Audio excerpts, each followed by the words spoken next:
So this truck, start to finish, was a fighter.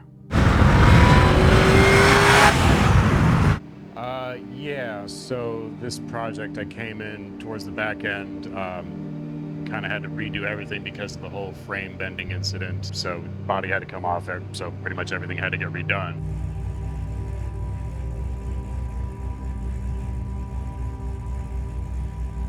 One of the biggest challenges with this build was getting all the creature comforts packed into it that makes it feel like a modern muscle car driving down the road, but keeping it look like the classic truck that rolled off the line 50 years ago.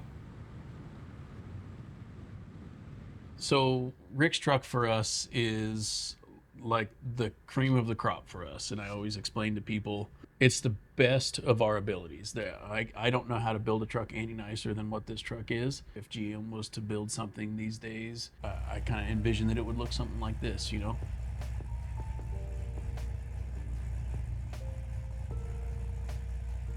Basically, from the day we picked it up to 2023, it fought us all the way, from getting it from the other people that were putting it together and stripping everything out, changing the course of the direction of the build from something that was going to be undrivable to a drivable art piece. It's come a long way. We essentially undid everything that they had already started. So the truck had gotten, it was obviously Squeegees did a great, fantastic job on painting it. The thing looks amazing. And everybody knows putting a painted truck together that has this level of paint is just, it's a disaster waiting to happen. Something's inherently going to get scratched or dinged or chipped. And we did our best not to have that happen with this truck. We got it together, I think in 25. We got it together and took it to Grand National Roadshow Show in 23. At that time, we were proud of the truck. It was running, driving, everything. It was done, and we ended up bending the chassis. So when the chassis literally twisted an inch front to back, it was time to do something else. So pulled the body off, and we had another chassis, a GSI chassis, laying around because it was for another project that Rick was going to do. It was a coilover chassis, so we just made a command decision to go ahead and swap the body onto this chassis. Well, if you don't know, every chassis manufacturer, they all do things differently, of course. So one chassis manufacturer's stuff's not going to fit on another chassis manufacturer's stuff. Modifying body panels, modifying the bed in particular. So the bed was a big one. The bed was actually spray and bed lined, because the truck, when it was originally built, or when Rick was having it put together, it was never going to be this truck that it is. It was literally, they were going to call it hay hauler. He was going to take it out to the farm and haul some hay around, and it was not a big deal. Well, it evolved into this monster that it is. I'm happy that it did, because it's just, the truck is so nice to look at, and it drives so well. The thing that would make this truck stand out for me the most from anything else that we've ever done is just all the little custom touches and all the things that we've done to it, from the bed boxes to the fuel door to soft touch, easy open tailgate, the intake air box, all the hard lines. Everything has a purpose. Everything is very structured in the truck, yet you can work on it. It's just a very well thought out truck. This is me. This one is me too. Well, literally going out of my driveway, I have to turn sideways to get down, because if I go off the curb straight. So I thought of this one. I think I rubbed that one pretty hard first go. Then I learned I needed to go way more angle. Way to key it up a little bit in the back too, just give it a little more. That'd be fun. Someday he'll give it back. It was in the garage, and then he took it. He just wanted a place to put it. So this truck has Wilwood disc brakes on it, of course, front and rear. 14-inch brakes in the front with 6-piston calipers. It has 14-inch brakes in the rear with 4-piston calipers. Cross-drilled slotted, pretty standard stuff. It has ultimate headers on it, which we've done in a kind of a bronzy gold custom Cerakote, which is really cool because it's like the only part in the truck that's that color. Why would you do that? I don't know, because it looked cool. Let's see, we did stainless exhaust. It's got 3-inch oval stainless exhaust on it. Obviously TIG welded, back purged, MagnaFlow mufflers, and some custom tips that we built. The coilovers from GSI, they rock my favorite brand. They rock RideTech, so super stoked about that. The unfortunate part about this truck is with the wheel tire setup. I love the American Racing wheels on there. Good grief, they're so freaking cool on this truck. But my homies at Nitto don't make a 335, so I had to go with Michelin's. Hurts my feelings, but it is what it is. So there's a lot of things you don't see in the truck, and the reason for that is Richard Poyer. Well, when you're doing wiring, first and foremost, like safety always has to be the big thing. Like, it has to be safe. It can't be a fire hazard. It also has to be reliable. A wiring problem will make or break any car. It'll leave you stranded on the side of the road, and it's usually something really stupid that was overlooked or just not even thought about. So there's a lot of planning that goes into wiring. Routing everything in a safe direction. Just keeping it free from road debris. You don't want to, run over something on the road and, be stuck on the side of the road because, you pinched a wire. But if you put the wire, in a safe place at the very begin with, then you don't have to worry about it so much. It just needs to be reliable. That's the biggest thing. You don't want to be stranded or screwed over or have something burned to the ground because you did something stupid. And that's what we always want to avoid, stupid things.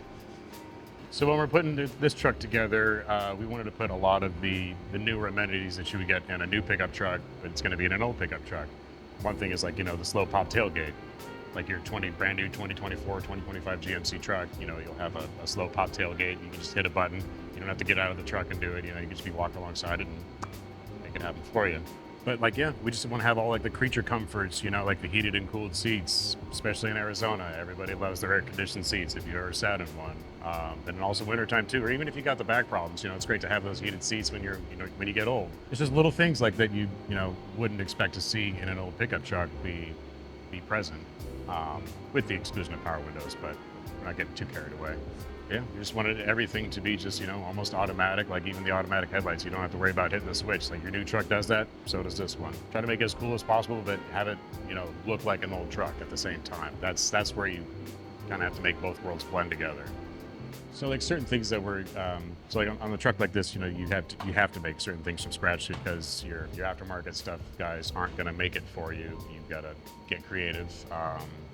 To get around or to circumnavigate some different issues, making custom parts with Ian, sometimes we'll get together and we'll come to a solution on how we're gonna like the jump port, for instance, it goes directly to the battery cable. You pop the tailgate down, but there's a quick connect for the jump port. That one, just trying to figure out a good way to mount it up, but we just got together and came up with the idea just to actually use a piece of oval exhaust tubing and actually fade it into the sheet metal and actually came out looking really good. But it was just one of those little things where we just put our heads together and just came out and solved the problem.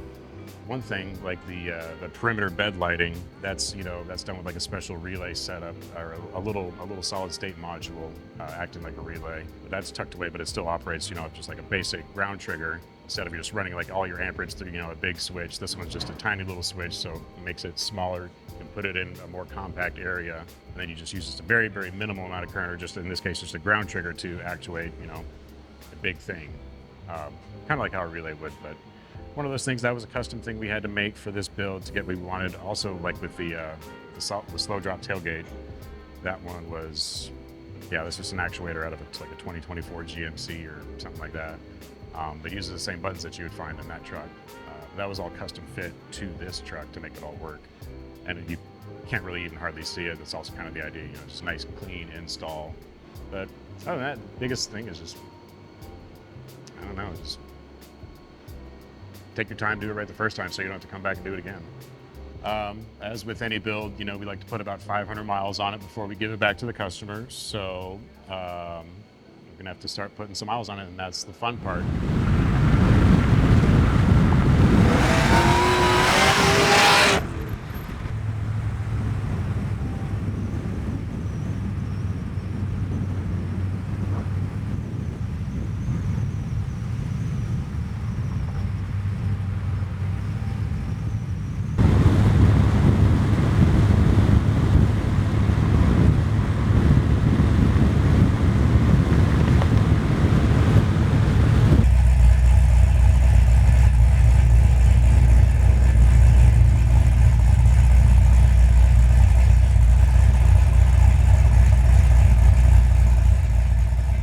Under the hood is a 454 LSX that's topped off with the Magnuson TVS 2650 blower. It comes in a little over 800 to the tires, nothing crazy, but it gets going just fine. One thing you'll notice looking behind the grill and in the engine bay is we didn't really hide any of the plumbing or anything like that. It's all done either out of aluminum or stainless steel hard lines. So you can see everything, but we try to make it as clean as possible and really flow with the engine bay and all the motor inside of there. We try to keep a really classic look with this truck, and part of that was having to raise the bed floor rather than doing something all crazy and custom. It's actually sectioned up 5 inches, but we maintained all the stock body lines on it. So with the tailgate closed, it's kind of hard to see that it's been raised up because wheel tubs are widened, but they're tucked up into everything and they flow just like they did out of the factory. We got LED lights all around this thing, but we ended up taking those pesky little chrome trim rings off the side markers that everybody knows like to fall off and shaved them and the tail lights smooth and pulled them out flush with the trim for a nice modern look. So there's actually several moments that I'd be proud of with this truck. First would be the guys. So I tried to get everybody involved in this build just because, it is such a big build for the shop. I wanted all hands to be able to touch it, and so everybody could say I had a hand in putting that truck together. Richard did a great job wiring the truck, did everything we asked him to do, and actually fixed some other things that needed to be fixed. The wiring is one thing, and not to say that Richard just did the wiring, he actually did quite a bit to the truck as well, but all the fabrication stuff that came along, 95% of it, 98% of it was Ian. And it really showed me what Ian could do.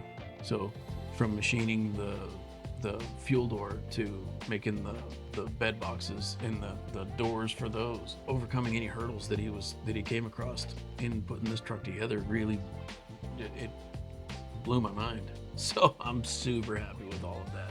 Super happy with all the guys' work that they put into this truck.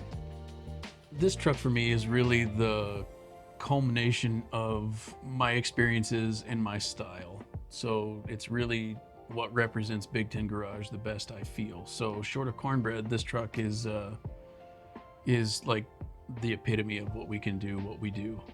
I don't know that a build like this comes along that often. It's just really, we poured our souls into this truck. And I know that there's people that whatever project truck that they're working on, they do the same thing, and they know what I'm talking about. Every part of this truck, there's not one part on this truck that I'm like, man, I hate that. Every part of it is something that I love, and we all take great pride in this truck. So whether we're putting it on the trailer or wiping it down, everybody is just so cautious of this truck, and it has nothing but the utmost respect from everybody in the shop. From even pulling it out of the shop, usually it has like a 3-crew marshal trying to come out of the shop, and everybody's watching every corner because everybody knows what's at stake when you're driving or just moving something of this caliber like this truck. So yeah, it has a lot of meaning to us, and it's a big part of Big Ten, and we can't thank Rick enough for letting us do it. I mean, really, to sum up the build or describe the truck for the shop, I mean, it's kind of hard to put into a word. It's the best we know how to do. It's the cream of the crop for Big Ten Garage, and I don't know how to top it, but we're gonna try.